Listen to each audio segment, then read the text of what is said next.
책 읽는 다락방의 제이입니다. 오늘은 많은 분들의 기억 속에 가장 슬픈 성장소설로 남아있는 나의 라임 오렌지 나무를 소개해드릴까 합니다. 이 책은 브라질의 국민 작가 조제 마우로 데 바스콘셀로스가 자신의 어린 시절의 자전적 이야기를 바탕으로 쓴 작품입니다. 끊임없이 주변 사람들과 소통을 갈구하는 꼬마 제제의 모습을 통해 한 인간이 제대로 성장해 나가기 위해서 소통과 이해가 얼마나 중요한지를 보여주는 작품입니다. 그럼 주인공 제제와 함께 이야기를 시작해 보겠습니다.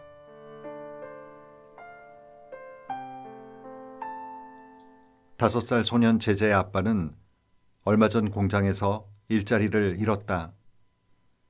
실직한 아빠를 대신해 엄마와 누나들과 형들은 공장에 나가 돈을 벌어야 했고 제제는 모든 것을 홀로 집 밖에서 배워야 했다. 그러다 보니 매번 크고 작은 사고를 저지르기 일쑤였고 동네에서 제제는 악동, 사고뭉치, 망나니로 불렸다. 하루 벌어 하루 풀치라는 가난 속에서 제대로 대화를 나눌 여유가 없는 가족들은 제제가 말썽을 일으킬 때마다 그저 슬리퍼로 매질할 뿐이었다. 누나들은 걸핏하면 이런 대화를 나눴다. 아우, 제재는 정말 아무리 장난이라지만 너무 심하다니까. 맞아. 저의 피 속에는 악마의 피가 흐르는지도 몰라. 그런데 참 희한하지? 저렇게 사고를 치고 다녀도 저 애를 욕하는 사람이 별로 없다니까? 집에선 허구한 날 슬리퍼로 매만 맞고. 그래도 언젠간 철들 날이 오겠지. 나중에 얘기하자. 그런데 제재가 너무 조용하지 않니? 좀 도와주세요. 빨래줄이 끊어졌어요. 제제, 그 못된 녀석 짓이야. 아니, 녀석이 유리 조각을 들고 오렌지 나무 위로 올라가는 걸 내가 봤다고. 소통할 대상이 없던 제제는 마음속 노래하는 새와 단둘이 소통할 뿐이었다. 제제는 자신 안에 노래하는 새가 한 마리 있어서 외로운 제제에게 아름다운 노래들을 들려준다고 생각했다. 그러던 어느 날 제제의 가족들은 새로 이사할 집을 보러 마당에 들어섰다. 이 망고나무는 내 거야. 내가 먼저 발견했으니까. 이 타마린드 나무는 내 거. 그럼 나는 누나? 바보야. 빨리 뒤쪽으로 가봐. 나무가 더 있을 거야. 채, 거긴 개울가에 아주 작은 라임 오렌지 나무 한 그루밖에 없는걸. 왜? 그 나무가 별로야? 같이 가서 보자. 어머나, 참 예쁜 라임 오렌지 나무네. 가시도 하나도 없고. 내가 너만 했으면 딴 나무는 바라지도 않겠다, 이해. 그래도 난 커다란 나무가 좋단 말이야. 잘 생각해봐, 제제. 이 나무는 아직 어리지만 자라면 아주 멋진 오렌지 나무가 될 거야. 그리고 너랑 함께 커가는 거야. 그럼 너희들은 형제처럼 사이좋게 지낼 수 있잖아. 볼품없는 작은 나무를 차지하게 돼서 화가 난 제제가 땅에 주저앉아 분을 삭히는데 나무가 갑자기 말을 걸어왔다. 난 네 누나의 말이 맞다고 생각해. 네가 날 자세히 보면 알 수 있을 거야. 정말 네가 말을 하는 거니? 내가 하는 말을 지금 듣고 있잖아. 어디로 말하는 거니? 나무는 몸 전체로 얘기해. 잎으로도 얘기하고 가지랑 뿌리로도 얘기해. 다른 사람도 네가 얘기한다는 걸 알아? 아니, 오직 너만. 정말? 어떤 요정이 말해줬어. 너처럼 작은 꼬마와 친구가 되면 말도 하게 되고 아주 행복해질 거라고 말이야. 제제는 라임 오렌지 나무에게 민기뉴란 이름을 붙여주고 매일 민기뉴에게 자신에게 일어난 일들을 얘기하며 소통했다. 이제 마음속 노래하는 작은 새보다 민기뉴와 대화하는 시간이 훨씬 많아졌다.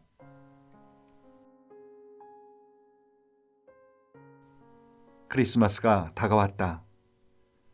제제는 장난감을 공짜로 나눠주는 트럭이 마을 카지노 근처로 온다는 소식을 듣고 파란 양복으로 한껏 치장시킨 동생 루이스를 데리고 이른 아침부터 집을 나섰다. 하지만 루이스는 조금 걷다가 곧 지치기 시작했고 제재는 납덩이처럼 무거운 동생을 안고 걸어야 했다. 교회 종은 곧 8시를 알렸다. 어떡하지? 7시 반까진 갔어야 했는데. 하지만 걱정 마. 사람들도 많고 장난감도 남았을 거야. 한 트럭 가득 싣고 온다고 했어. 자, 루이스. 이제 내려서서 좀 걸어봐. 형, 나 발 아파. 신발끈을 약간 느슨하게 하면 나아질 거야. 자, 루이스. 힘내서 걷자. 제재와 루이스가 녹초가 되어 카지노 거리로 들어섰을 때는 아무것도 없었다. 장난감을 쌌던 포장지들만 구겨진 채 길바닥에 널브러져 있었다. 형, 아무것도 없어. 걱정 마, 루이스. 내가 또또까 형한테 막대기로 망아지 만들어 달라고 할게. 그게 네 크리스마스 선물이야. 그러지 마, 루이스. 울지 마. 넌 왕이야. 아빠가 그러시는데 네 이름을 루이스라 지은 건 그게 왕의 이름이기 때문이래. 왕이 길바닥에서 울 수 있어? 내가 이 다음에 크면 멋진 차에 선물을 가득 실어서 너만 줄게. 꼭 사주겠다고 맹세할게. 사람을 죽이거나 훔치기라도 해서. 제재는 속으로 생각했다. 왜 이래야만 할까? 어째서 착한 아기 예수는 날 싫어하는 거지? 외양간의 당나귀나 소들까지도 좋아하면서 왜 나만 싫어하냐고. 내가 악마 같아서 벌을 주는 건가? 만약 내게 벌을 주는 거라면 내 천사 같은 내 동생 루이스에겐 왜 선물을 주지 않는 거야? 얼마나 슬픈 크리스마스 만찬이었는지 제재는 기억조차 하고 싶지 않았다. 제재와 루이스가 겪은 일을 알고 있는 가족들은 모두 아무 말 없이 음식을 먹었다. 면도도 하지 않은 아빠는 빵만 조금 깨작거리다 모자를 집어들고 밖으로 나가버렸다. 더 슬픈 일은 성당의 밝은 종소리와 폭죽이 밤을 채우고 있다는 사실이었다.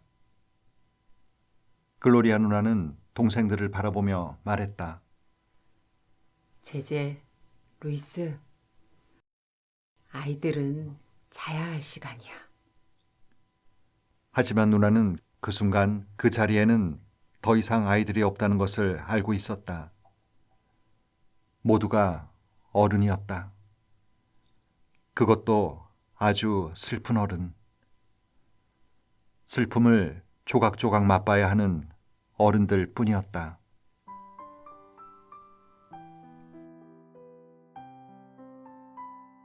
어느 날 제재는 이웃 에드문드 아저씨에게 말했다. 아저씨, 제 속에 작은 새가 있어서 어떤 때는 소리내어 말하는 것 같아요. 내가 설명해 주마. 제재, 그게 뭔지 아니? 네가 잘하고 있다는 증거란다. 커가면서 네가 속으로 말하고 보는 것들을 생각이라고 해. 생각이 생겼다는 것은 너도 이제 철드는 나이가 되었다는 걸 말하지.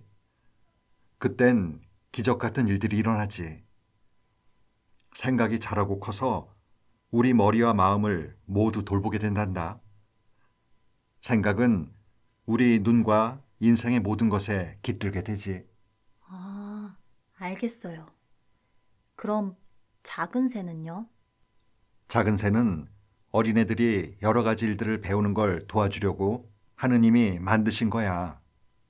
그래서 더 이상 필요하지 않을 때는 그걸 하나님께 돌려드려야 해. 그러면 하나님은 그 새를 너처럼 영리한 다른 꼬마에게 넣어주시지. 아주 멋진 일 아니니?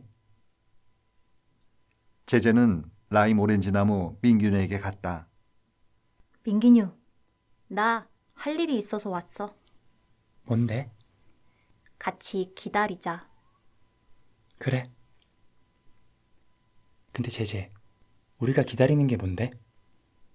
하늘에 아주 예쁜 구름이 하나 지나가는 것. 뭘 하게? 내 작은 새를 풀어주려고. 맞아. 풀어줘. 더 이상 새는 필요 없어. 저거 어떨까, 민기뉴? 저 잎사귀 모양의 크고 잘생긴 구름 어때? 저거야, 민기뉴. 자, 내 마음속 작은 새야. 헐헐 날아라. 높이 높이 날아가. 계속 올라가서 하느님 손끝에 앉아. 하느님께서 널 다른 애한테 보내주실 거야. 그러면 너는 내게 그랬듯이 아름다운 노래를 부르겠지? 잘 가, 내 예쁜 작은 새야. 제제, 저것 봐. 새가 구름가에 앉았어. 나도 봤어. 민기뉴, 응? 내가 울면 보기 흉할까? 바보야. 우는 건 흉한 게 아니야. 그런데 왜?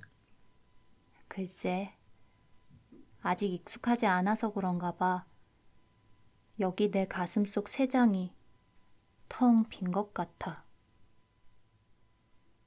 자신 안에서만 남몰래 소통하던 마음속 새를 떠나보낸 제재는 이제 비로소 자신 바깥에 있는 민기뉴와 소통하게 되었던 것이다. 얼마 뒤 제재는 초등학교에 입학했다. 담임인 세실리아 선생님은 가난한 제재의 처지를 알고 쉬는 시간에 생크림빵을 사 먹으라며 돈을 주곤 했다. 제재는 얼굴이 못생겨서 학생들에게 인기가 없는 세실리아 선생님의 꽃병이 늘 비어있는 것이 마음 아팠다. 그래서 이웃집 정원에서 몰래 꺾어온 꽃을 매일 선생님의 꽃병에 꽂아두었다. 선생님은 이에 감동해서 제재를 신사라고 부르기 시작했다. 그러던 어느 날 세실리아 선생님이 제재를 불렀다. 제제, 누군가 네가 아침마다 이웃집 꽃을 훔쳤다는 얘기를 하더라. 그게 사실이니? 아침에 일찍 일어나서 세르지뉴 집 정원으로 갔어요. 대문이 열려 있어서 재빨리 들어가 꽃을 하나 꺾었어요. 하지만 그곳엔 꽃이 엄청 많아서 표시도 나지 않아요. 그래도 그렇지. 그건 옳은 일이 아니야. 더 이상 그런 짓을 하면 안 돼. 큰 도둑질이 아니라도 아무튼 도둑질은 도둑질이야. 선생님, 그렇게 할 수밖에 없었어요. 우리 집에는 정원이 없어요. 꽃을 사려면 돈이 들고요. 그리고 전 선생님 벽만 늘 비어있는 것이 마음 아팠어요. 가끔 선생님께선 생크림빵을 사라고 저한테 돈을 주셨잖아요. 그렇죠? 매일 주고 싶어도 네가 종종 사라져 버렸어. 전 매일 받을 수가 없었어요. 왜? 간식을 가져오지 못하는 다른 애들이 있으니까요. 도로뜰리아는 저보다 더 가난해요. 다른 여자애들은 그 애가 깜둥이인데다가 가난뱅이라서 같이 놀려고도 하지 않아요. 그래서 그 앤 매일 구석에 혼자 웅크리고 앉아 있어요. 전 선생님께서 주신 돈으로 산 생크림빵을 그 애하고 나눠 먹었어요. 어머나, 제제. 전 선생님이 우시라고 그렇게 한 게 아니에요. 이제는 꽃을 훔치지 않고 공부만 열심히 하겠다고 약속할게요. 넌 정말 고운 마음씨를 가졌으니까 나하고 약속 하나 하자. 제제, 앞으로는 네가 꽃을 가져오지 않았으면 좋겠구나. 얻어오는 거라면 몰라도 말이다. 약속하겠니? 약속해요, 선생님. 하지만 선생님 꽃병은요? 늘 비어 있어야만 하나요? 이 꽃병은 결코 비어있지 않을 거야. 난 이 병을 볼 때마다 이 세상에서 가장 아름다운 꽃을 보게 될 거야.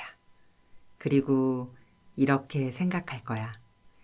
내게 이 꽃을 갖다 준 아이는 세상에서 가장 착한 나의 학생이라고. 그럼 됐지?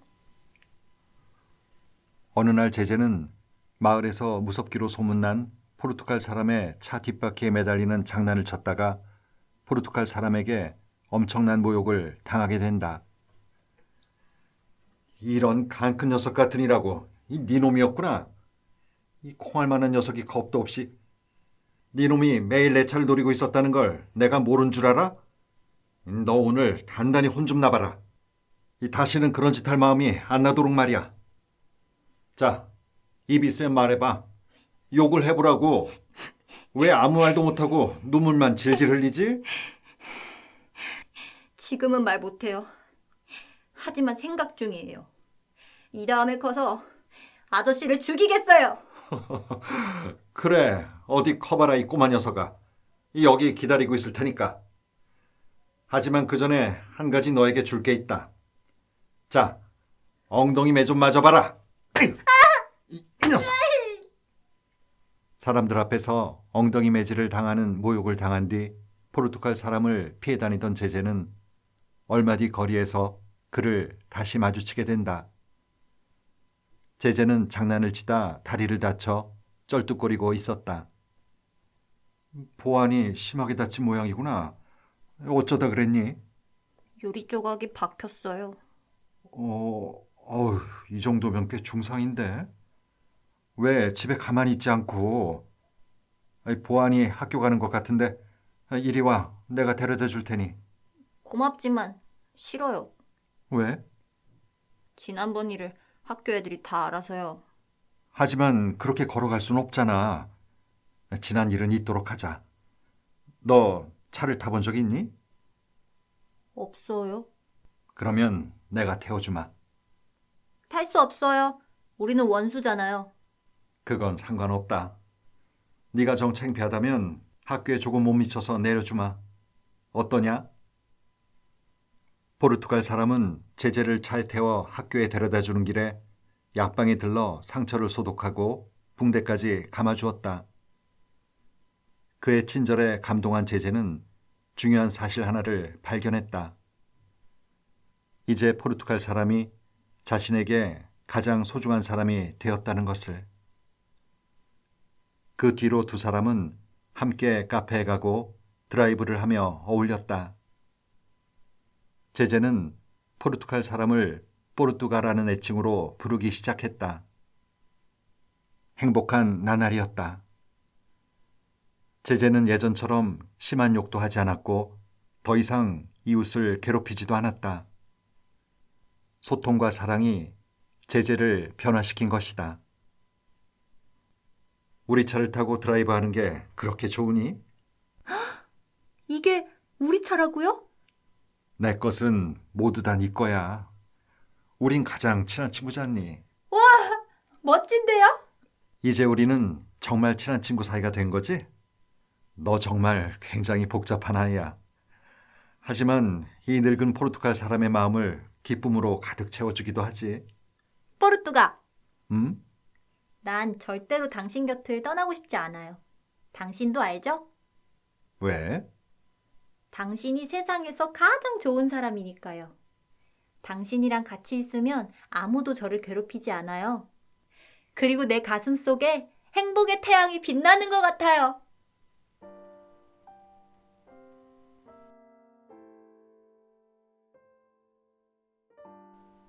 어느 날 제재는 자신이 만들던 풍선을 망가뜨린 글로리아 누나에게 이 갈보야 라고 뜻도 모르는 욕을 했다가 온몸이 피범벅이 될 때까지 가족들에게 매질을 당한다. 또 며칠 뒤 아빠 앞에서 길거리 가수에게서 배운 노래를 흥얼거렸는데 노래 가사에 나는 발가벗은 여자가 좋아 라는 선정적인 문구가 등장한다는 이유로 영문도 모른 채 또 한 차례 아빠에게 가혹한 매질을 당한다. 충격을 받은 제재는 일주일간 말을 잃고 알아눕게 되고 겨우 몸이 회복하자 포르투갈을 찾아 자신이 당한 폭행에 대해 이야기했다. 아니, 그래도 그렇지. 어떻게 이렇게 작은 애를 그렇게 때릴 수가 있지?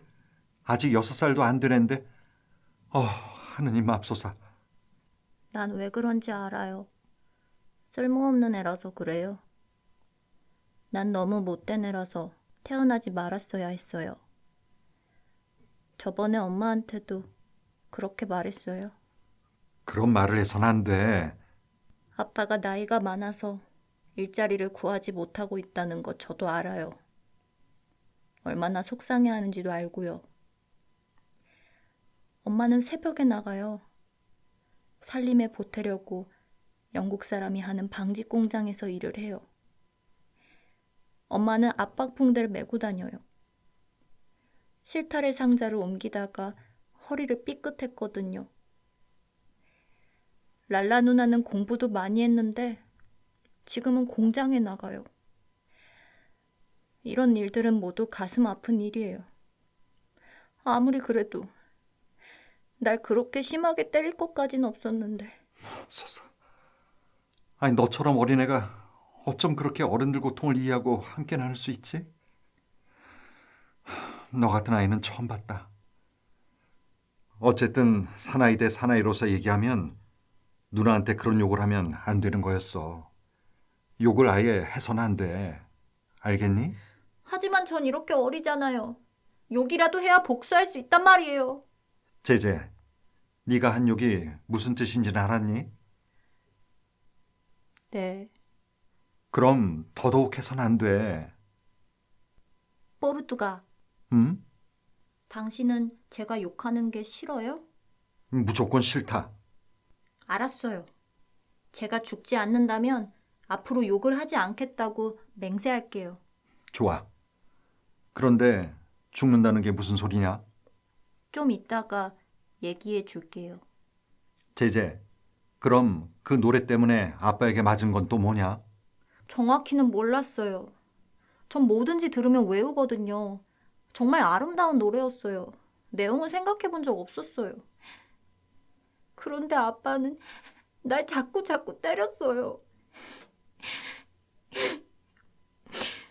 뽀르뚜가, 걱정 마세요. 걱정 마세요. 죽여버릴 거니까요. 무슨 소리를 그렇게 해? 네 아빠를 죽이겠다고? 네, 죽일 거예요. 이미 시작했어요. 권총으로 빵 쏘아 죽이는 그런 건 아니에요. 제 마음속에서 죽이는 거예요. 사랑하기를 그만두는 거죠. 그러면 그 사람은 언젠가 죽어요. 뽀르뚜가, 사실 전 작별 인사를 하러 왔어요. 작별? 네. 당신도 알겠지만 난 아무데도 쓸모없는 아이잖아요. 이제 나도 매 맞고 귀 잡히는 데 지쳤어요. 그래서 도망치려고? 아니요. 이번 주 내내 생각해봤는데요. 오늘 밤에 기차에 뛰어들기로 했어요. 제제, 안 돼. 제발 그런 말은 하지 마. 넌 앞으로 얼마든지 멋지게 살 수 있어. 이렇게 똑똑하고 영리한데 그런 말은 꺼내지도 마. 죄를 짓는 거야. 네가 그러면 난 어떡하니? 날 사랑한다고 했던 게 거짓말이 아니라면 다시는 그런 소리 하지 말거라. 난 널 무척 사랑한단다. 네가 사랑하는 것보다 훨씬 더. 그러니까 자, 이젠 웃어봐. 그래, 그렇게 웃어야지. 다 잊게 될 거야. 넌 연날리기 챔피언도 되고 구슬치기 왕도 되고 벅 존스처럼 훌륭한 카우보이도 될 거야. 참, 그리고 나한테 좋은 생각이 있는데 들어볼래? 뭔데요? 토요일에 낚시나 하러 갈까 하고 있는데 너랑 같이 가야겠다. 이 아름다운 곳이니 점심을 싸가지고 가자. 소시지, 계란, 바나나 같은 거 말이야. 좋아요. 놀러 갈 생각을 하면 잠도 못 잘 거예요. 그러니 이제 기차는 있거라. 당장에 그러겠다는 건 아니었어요. 다행이다. 제재의 약속에도 불구하고 그날 밤 뽀르뚜가는 혹시나 하는 마음에 기차가 마을을 지나고 나서야 집에 돌아갔다. 며칠 뒤 두 사람은 함께 낚시를 하러 가서 행복한 시간을 보냈다. 뽀르뚜가, 저를 많이 좋아한다는 게 확실한가요? 그럼 좋아하지. 곰곰이 생각해봤는데요. 아저씨한테는 멀리 사는 딸밖에 없죠? 그래. 집에도 새장 2개만 있고 혼자시죠? 음, 손자도 없다고 했죠? 네? 음. 그럼 왜 우리 집에 와서 아빠에게 절 달라고 하지 않으세요? 너 내 아들이 되고 싶은 거니? 태어나기 전에 아버지를 선택할 순 없잖아요. 만약에 그럴 수만 있다면 당신을 선택할 거예요. 정말이냐? 맹세할 수 있어요. 게다가 우리 집은 이불 하나 덜게 되는 거예요. 욕도 안 할 거고 볼기짝이란 소리도 안 할게요. 아저씨 구두도 제가 닦아주고 새들도 돌봐줄게요. 착한 아이가 될게요. 학교에서도 가장 공부 열심히 하는 학생이 될게요. 무슨 일이나 다 잘할게요. 네? 내가 없어지면 우리 집 식구들은 모두 기뻐할 거예요. 모두들 한시름 놓을 거라고요. 만약 아빠가 날 안 주겠다고 하면 저를 사겠다고 하세요. 아빠는 돈이 한 푼도 없으시거든요. 아빠는 분명히 절 팔 거예요.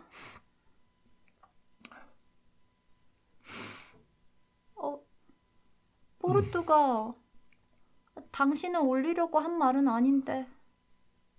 얘야, 인생이란 생각처럼 그렇게 쉬운 게 아니야. 하지만 한 가지 약속하마. 네 말대로 하고 싶긴 한데 너를 네 엄마 아빠한테서 데려올 수는 없어. 그건 옳은 일이 아니야. 지금까지도 널 아들처럼 사랑해왔지만 앞으로는 진짜 친아들로 대해주마. 정말이에요, 포르투가? 네가 잘 쓰는 말이지만 맹세하마.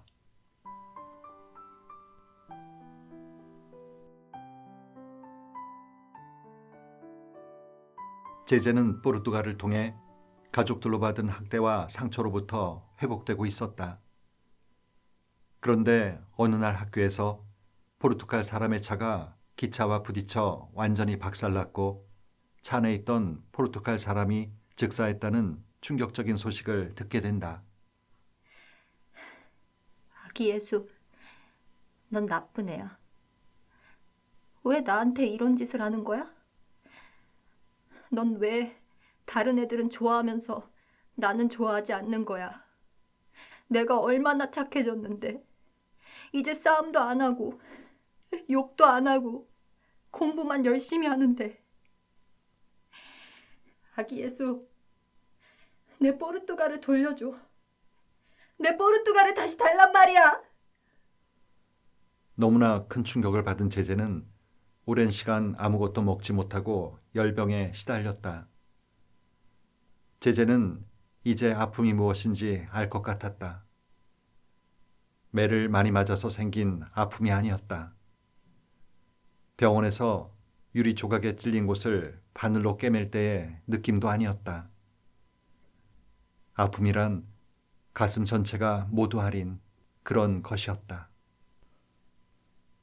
한참의 시간이 흐른 뒤 제재는 몸이 회복되고 제재의 아빠는 다시 공장 지배인으로 취직했다.